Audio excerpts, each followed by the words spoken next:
Still a few election results trickling in, but one thing we know for sure is that there has been the shift we've been talking about in the Virginia legislature as of right now. According to the Washington Post, some numbers for you. Democrats have the majority in the House with 51 seats, and Democrats also hold the majority in the Senate with 21 seats. 10 News reporter Duke Carter joins us now live in studio. So, Duke, what is Governor Glenn Youngkin's reaction after learning that Democrats now hold a majority in both chambers? Well, the governor admits that he is disappointed that he did not get that Republican majority, that he did not get that Republican trifecta. However, he is optimistic he can work with Dems to ensure Virginia can continue to be a competitive place to live, work, and play.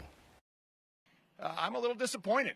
Governor Glenn Youngkin sharing his reaction learning the General Assembly is now majority Democrat.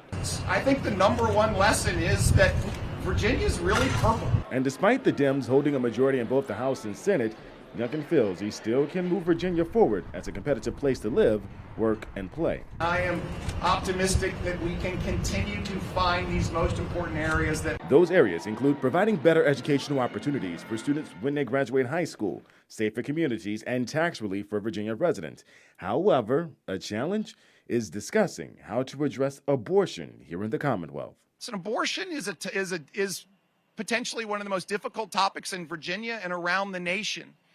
And my hope continues to be that we can find a way to come together. Make no mistake about it, this is a loss for Governor Youngkin. Staff with the Democratic Legislative Campaign Committee, which looks to elect Democrats in state and national elections, say Virginians disagreed with Governor Youngkin's policy to ban abortion after 15 weeks. The governor's desire to ban abortion in the state of Virginia is not only not popular, but also created a level of momentum and enthusiasm that he lost a legislative chamber. Winning full legislative control in Virginia is a huge win. And with the House and Senate turning blue, Governor Youngkin says it will take bipartisan efforts to find a reasonable limit for an abortion in Virginia. There is a place to come together around a reasonable limit, and I think Virginians can come there, and that's something that I continue to be committed to work on with our legislature.